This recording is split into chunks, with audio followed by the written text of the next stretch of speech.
আমাদের এই ব্রিজটাতে অনেক দিন থেকে অনেক বছর থেকে দাবি, আমরা অনেক যে এই ব্রিজটার দাবি অনেক বছর যাবত আমাদের এখানে অনেক মানববন্ধন হইতেছে। অনেক মানববন্ধন আমরা প্রতি বছর করি, ডিসি অফিস আমাদের এলাকায় সবখানে আমরা মানববন্ধন করি।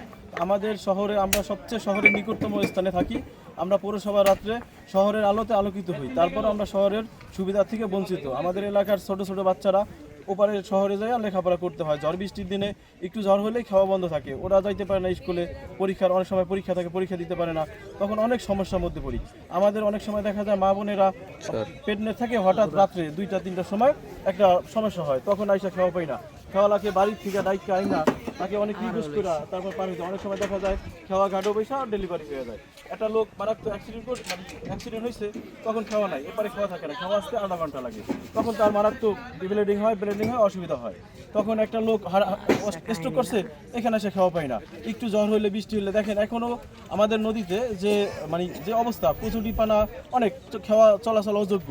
আমাদের যে কিছু পণ্যগুলা তাও আমরা এখান থেকে পার করতে অনেক সমস্যা হয়, তখন অনেক এখানে এই জন্য মানুষের কিছু উৎপাদনও আস্তে আস্তে কমাই দিতেছে। তাই আমার এই সরকারের কাছে, আপনারা যারা সাংবাদিক ভাইরা আছেন, আমাদের মাদারীপুর জেলায় যারা ঊর্ধ্বতম কর্মকর্তা আছে, আমাদের এমপি সাহেব আছে, তাদের মাধ্যমে অতি দ্রুত আমরা এই ব্রিজটা দাবি, আমাদের এলাকারবাসীর দাবি। শুধু আমার এলাকা না, এখানে আরও 4-5টা এলাকার লোক, প্রায় প্রতিদিন 20-30 হাজার লোক এখানে যাতায়াত করে। তাদের সুবিধাদের জন্য আমি সরকারের কাছে আকুল আবেদন করব আপনাদের মাধ্যমে যে এটি যেন অতি দ্রুত আমাদের ব্রিজটা করে দেয়।